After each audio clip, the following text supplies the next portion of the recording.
নমস্কার। ত্রিপুরা মধ্যশিক্ষা পর্ষদের 2025 সালের মাধ্যমিক এবং উচ্চ মাধ্যমিক পরীক্ষা আমরা শুরু করেছিলাম ফেব্রুয়ারি মাসের 24 তারিখ।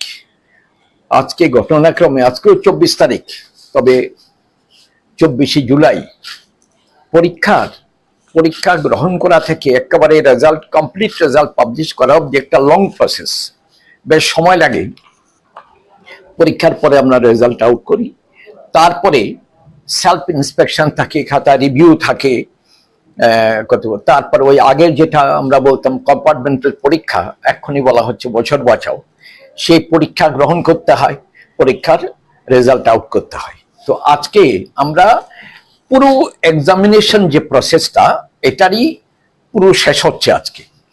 বছর বাঁচাও পরীক্ষা আমাদের সবার শেষের প্রসেসের সবার শেষের অংশ হলো বছর বাঁচাও।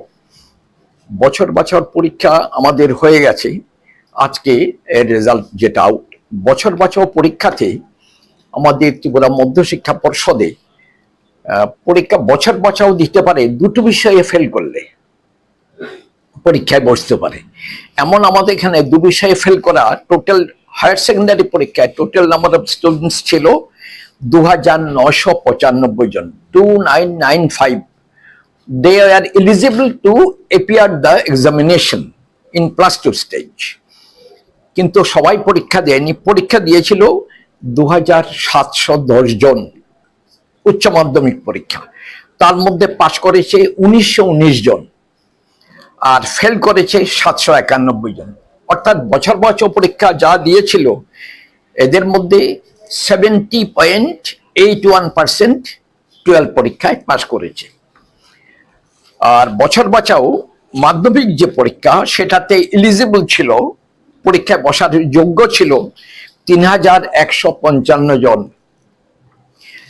সবাই পরীক্ষায় বসেনি, পরীক্ষার জন্য অ্যাপ্লাই করেছিল এবং বসেছিল 2772 জন, 2772। তার মধ্যে পাশ করেছে 1757 জন, 1757, আর ফেল করেছে 1015 জন। অর্থাৎ মাধ্যমিকে পাশের পার্সেন্টেজ হলো 63.38%। এখনই আমার মনে আছে আমাদের মূল পরীক্ষায় যেদিন রেজাল্ট আউট করলাম, তখন বলেছিলাম যে 12 পরীক্ষায় আমাদের পাশ করেছিল এবার 2025-এ 79.29%, আর মাধ্যমিকে পাশ করেছিল 86.53%। তো আজকে পুরো পরীক্ষার প্রসেসটা কমপ্লিট হওয়ার পর আমরা দেখতে পাচ্ছি 12-এতে আরো 1919 জন পাশ করেছে, আর মাধ্যমিকে আরো 1757 জন পাশ করেছে।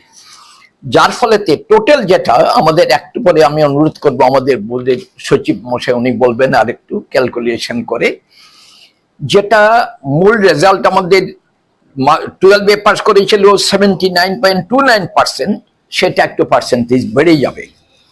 মাধ্যমিকে যেটা 86.53%, সেটা একটু বাড়বে।